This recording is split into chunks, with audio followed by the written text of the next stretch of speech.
Heroes of Might and Magic Olden Era tiene muchísima más profundidad de lo que parece al principio, y cuanto más juegas, más empiezas a darte cuenta de la cantidad de pequeños detalles que realmente cambian una partida. Porque sí, hay mecánicas y optimizaciones que el juego apenas te explica, y que pueden marcar una diferencia enorme entre una partida cómoda y un auténtico desastre.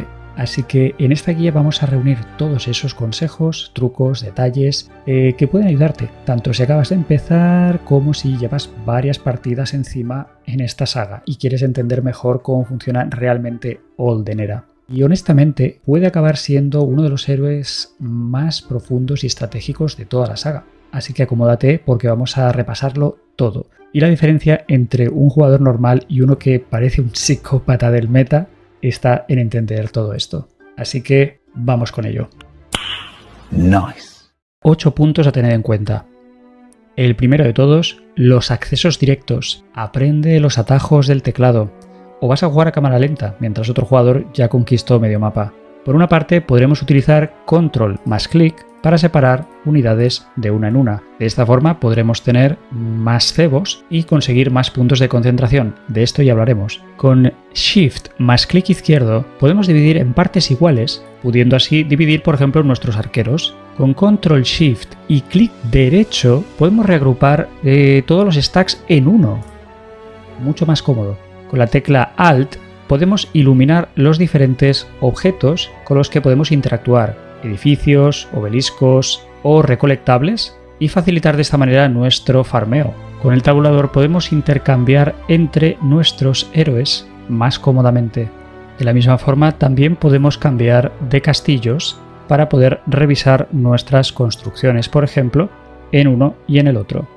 Con la X podemos ver las zonas de amenaza de los enemigos, para no pulsar por error y entrar en una batalla en la que no quisiéramos, ya que en este juego huir está penalizado con perder directamente, así que mucho ojo con esto. La tecla B nos abrirá el libro de conjuros en el que tendremos acceso a las diferentes escuelas de magia. En cambio, en el castillo, la tecla B nos permitirá ver las construcciones. Asimismo, con la tecla O podremos ver el observatorio, es decir, toda la lista de conjuros que tengamos entre todas nuestras cofradías.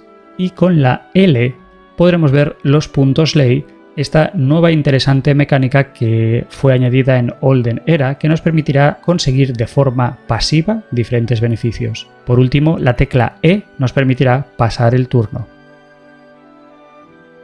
Una vez en combate, la W nos permitirá dejar en espera a las criaturas y que pueden actuar de esta forma a final del turno. Con la D simplemente se defenderán y saltarán su turno, y con la B nuevamente abriremos el acceso al libro de conjuros, aunque probablemente la clave de los combates es la W, saber cuándo esperar y retrasar el turno. Así, y algo muy importante que me dijo el chat fue el Alt.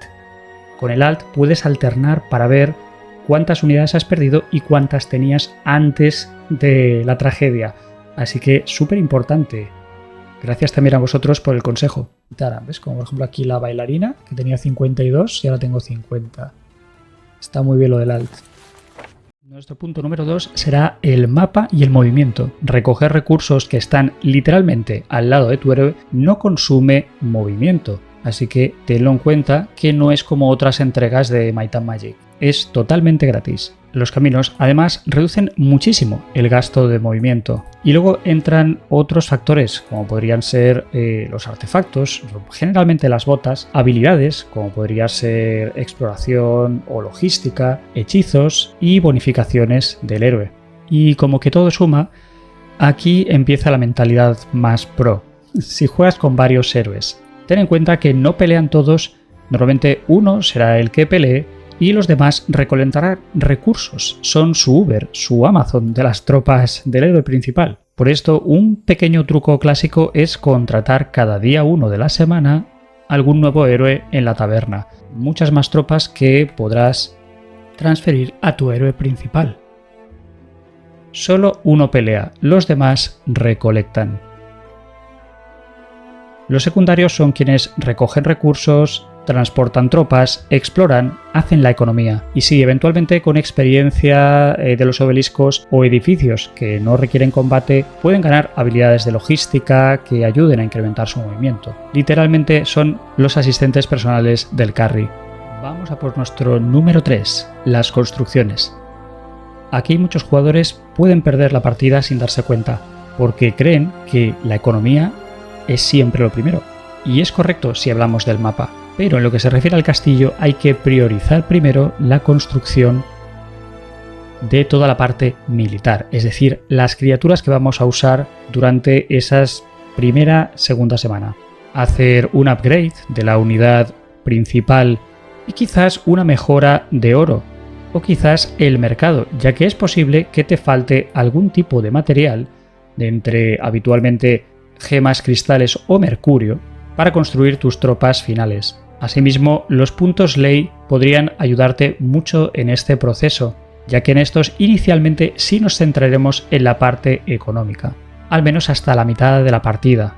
Ya más adelante nos podremos centrar en mejorar las unidades y otras habilidades misceláneas, porque llegar rápido a las unidades más fuertes cambia toda la partida. Y atención a esto, para la segunda semana las murallas no solo sirven para defender, también aumentan el crecimiento semanal de las tropas.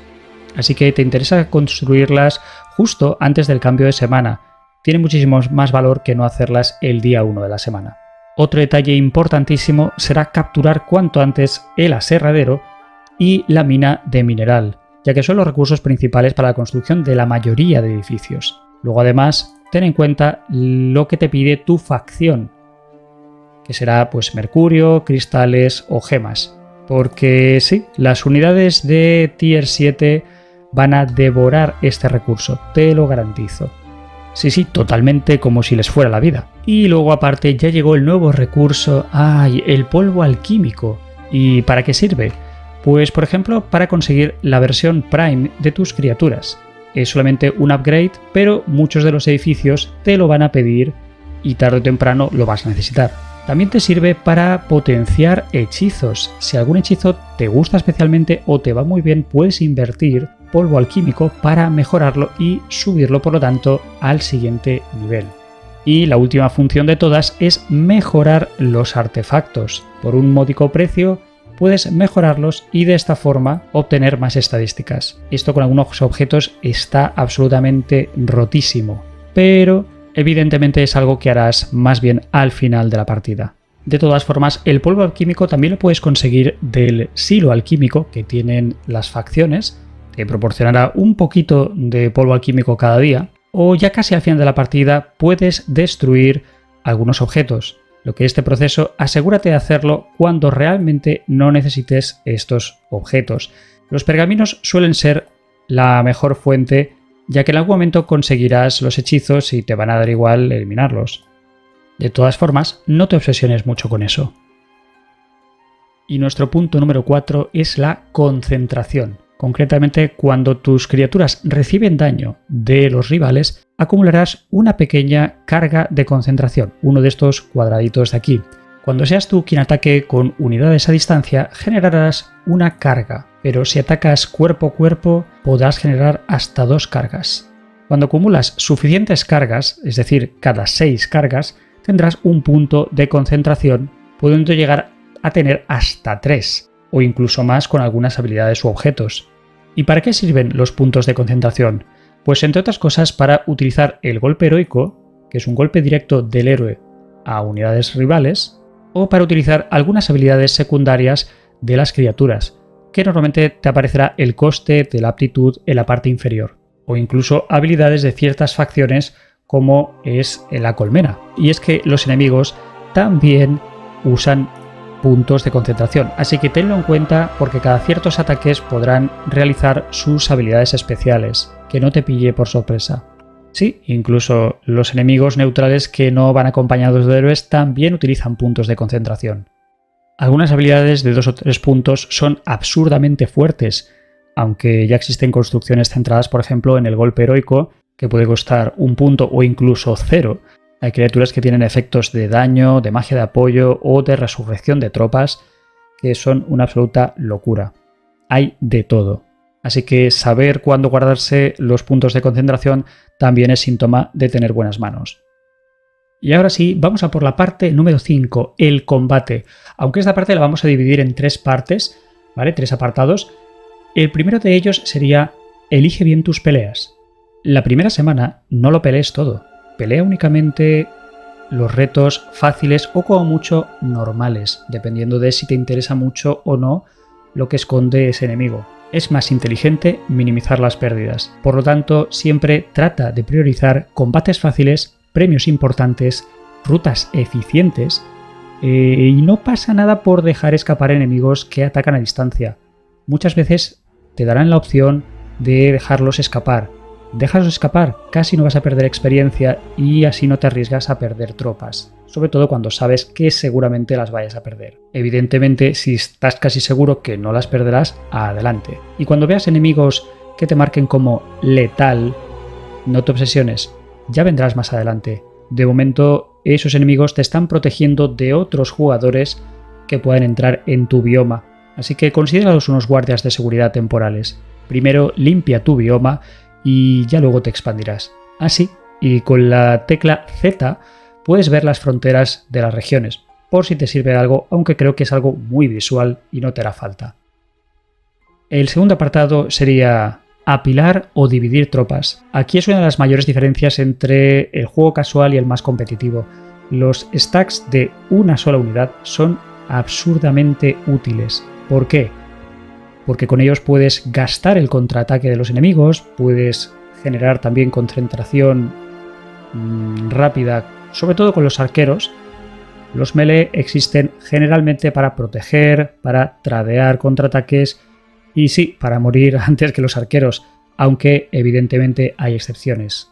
Aparte, algunas criaturas funcionan perfectas incluso si solo llevas una unidad, porque lo importante es la habilidad de apoyo que llevan con ellos. Por ejemplo, hay una criatura que no recuerdo el nombre, si era Gaticuerno, Cuernigato, no lo sé, ahora os lo pondré por aquí la primera vez. Lee bien sus habilidades porque te vas a llevar si no una sorpresa. Spoiler, no te recomiendo atacarle con criaturas, mejor con magia o con el golpe heroico, ya verás por qué. No te voy a privar de ese gusto. Y el tercer y último punto del combate es: la W está rotísima, como siempre en la saga. Esperar tu turno es una barbaridad estratégica. ¿Por qué?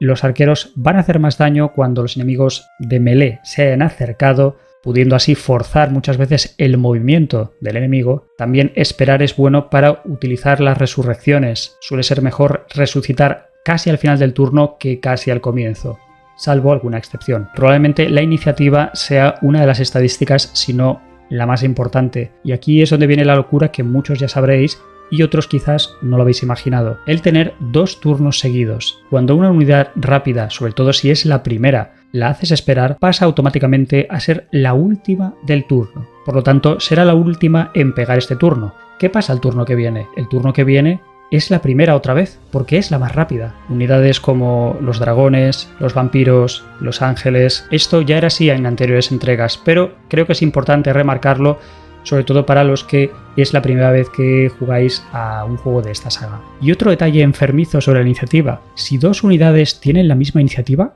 ¿cuál va antes?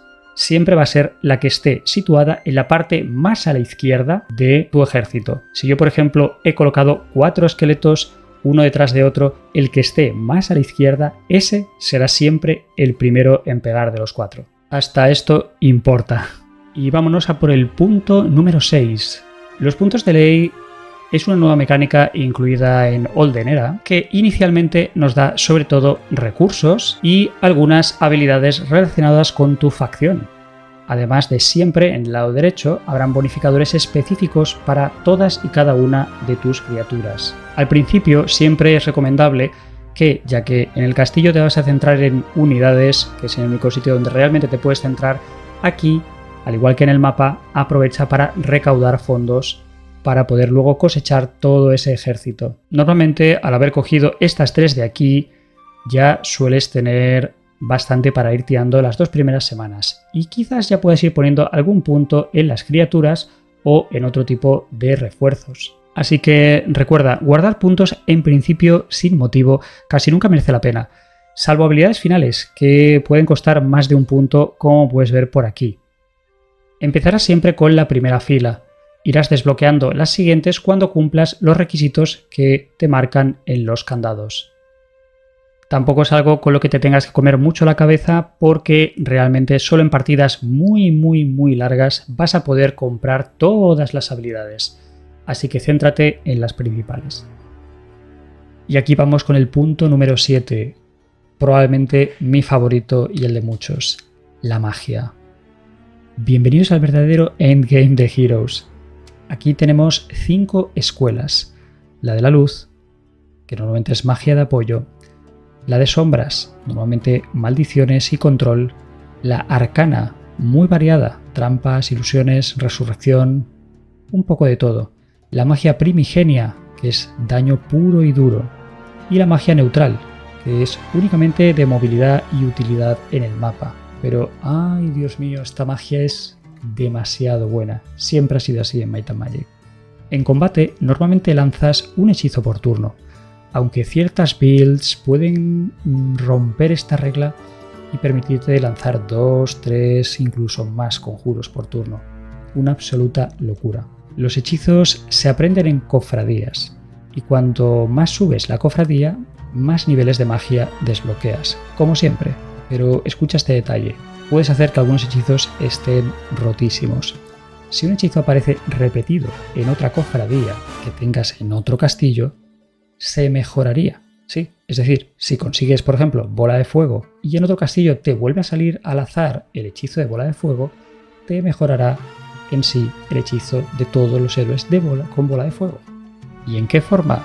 Esto deberías mirarlo específicamente con la tecla Shift encima de cada uno de los hechizos, pero normalmente se traduce en más daño, menos coste de mana, más área o mejores efectos, o más duraderos. Literalmente puedes convertir un hechizo normal en una pesadilla para el rival, te lo garantizo, aunque no con todos. Y sí, también puedes mejorar hechizos manualmente usando recursos como cristales, gemas y mercurio, o nuestro queridísimo polvo alquímico nuevamente. Acuérdate cada día ir mirando más o menos cuántos puntos has ido acumulando, ya que te interesará comprar, y es la única forma, comprar la magia neutral, como coger aliento, puerta dimensional, vuelo de las sombras, entre otros. Sobre todo estos dos, coger aliento y puerta dimensional, son conjuros tremendamente buenos. También puede ser bueno el de portal a la ciudad, sobre todo en el modo historia, para mejorar más rápidamente los hechizos del observatorio, consiguiendo más experiencia y así pudiendo desbloquear los diferentes hechizos. Lo recomendable podría ser, en muchos casos, construir este edificio de aquí, esta mejora, concretamente la de astrología, ¿vale? Son 500 puntos más de experiencia cada día. Y ojo, algunos héroes y objetos pueden encarecer los costes del maná a los enemigos, debilitar sus escuelas de magia, es decir, bajarle los niveles a sus conjuros, o incluso bloquear totalmente una escuela de magia. Así que tanto si juegas con el modo historia como contra otro jugador y alguna vez ves que no puedes lanzar magia durante un encuentro, seguramente no sea un bug, acabas de caer en la trampa de alguien. Y al fin nuestro último punto, el punto número 8, habilidades y clases de prestigio. Aquí es donde nacen las construcciones verdaderamente enfermas. Los héroes suelen salir con una o dos habilidades ya conocidas, de 8 que pueden llegar a tener. Cada vez que subes de nivel consigues alguna estadística que sube directamente según la clase del personaje, es decir, ataque, defensa, poder de hechizos o conocimiento, sea más un prototipo de guerrero o un prototipo de mago. Y también conseguirá un punto de habilidad que puedes usar para conseguir una habilidad nueva o mejorar una que ya tuvieras. Como ya hemos dicho, puedes tener hasta 8 habilidades como máximo. Y cada habilidad tiene 3 niveles de poder: básico, avanzado y experto. Esto os sonará a muchos ya de anteriores entregas de Might and Magic. Además, al llevar una habilidad tanto a nivel avanzado como a nivel experto, también escogerás un poder secundario adicional relacionado con la habilidad. Este poder incluso puede afectar a otras habilidades, generando por lo tanto algunas sinergias que a veces son increíbles. Ahora, el sistema de niveles es aleatorio porque solo te ofrece 3 opciones al subir de nivel, es decir, 3 posibles habilidades o mejora de habilidades. Y a la hora de escoger hay un gran factor de criterio, pero también de suerte. Aún así podemos contar con pequeños trucos. Siempre aparece al menos una habilidad que ya tienes, a no ser que las tengas ya en experto, que entonces solo te va a brindar habilidades nuevas en nivel básico. De todas formas, muchas veces es mejor mejorar algo conocido que coger basura nueva. Sí, como lo oyes, hay habilidades que quizás no te interesen. Así que no cojas habilidades por coger, ya que algunas son más fuertes que otras y algunas también te pueden facilitar el llegar a las clases de prestigio. Aquí viene la mecánica secreta más importante. Cada héroe tiene 2 caminos ocultos. Para desbloquearlos necesitarás 5 habilidades específicas y llevarlas todas a nivel maestro. Esto lo puedes ver justo en la ficha de tu héroe. Al lado de su foto verás un icono. Si pones el ratón encima, te aparecerán las posibles clases que tiene y los requisitos. En caso de que lo consigas, el héroe se convierte en un monstruo. Por eso, aceptar habilidades aleatorias puede destruirte una construcción casi perfecta. Así que tus edificios favoritos serán seguramente el búho sabio, que podrás encontrar a veces en el mapa. Puede darte una habilidad nueva, aunque siempre puedes rechazarla si no te gusta o no te interesa. Y el otro edificio que nos interesará mucho podría ser la universidad, que te dará a escoger entre varias habilidades a aprender. De esta forma podríamos llegar a conseguir la clase de prestigio mucho más fácilmente que no solo dependiendo de la suerte en los niveles y de nuestro buen criterio. Por lo tanto, en resumen, un jugador casual aprendería de todo y sin criterio. Un jugador competitivo construye su héroe o lo intenta al menos desde el turno 1. Por descontado, hay habilidades generales más poderosas que otras, pero también dependerá de cómo te guste jugar a ti. En todo caso, no te obsesiones demasiado con las clases de prestigio, ya que actualmente, bajo mi experiencia al menos, vas a poder conseguirlo entre un 30 y un 40% de las veces. En el resto de ocasiones tendrás que conformarte con intentar que la construcción general de tu héroe sea buena. Pero te garantizo que si consigues llegar a la clase de prestigio, tendrás combates muy locos y a tu favor. Y sí, sé que hay mucha controversia con esto de las clases de prestigio, ya que es imposible llegar a un 100% de las veces a esos requisitos, pero es parte de la gracia del juego. Y además, ¿qué cojones? Es divertido y es precioso verlo y usarlo. Inténtalo al menos. Así que como resumen final podríamos decir que Olden Era no va siempre de tener el ejército más grande, va de optimizar el movimiento, minimizar las pérdidas de las tropas, controlar la iniciativa mucho, construir en el orden más óptimo posible, sobre todo en las primeras semanas, y prepararte para los power spikes o los timings, calcular bien cuándo vas a atacar y diseñar a tu héroe, por supuesto, y como siempre, en plan GigaChat, en lo que se refiere al PvP. Realmente es muy satisfactorio cuando has conseguido construir a ese personaje y realmente ves que funciona. Así que honestamente, si el balance acompaña, Olden Era puede acabar siendo el Heroes más profundo y competitivo de toda la saga. Igualmente quedaremos pendientes de los próximos parches y actualizaciones. Seguro os iremos informando de más cambios. Gracias por escucharme hasta el final, os invito a que le deis like, a seguir y a compartir el canal. Espero leeros por aquí en los comentarios. Si me he dejado algo, agradecería que lo comentarais y compartamos entre todos la información de este bellísimo juego. Os espero de nuevo aquí o en la plataforma morada. Un saludo.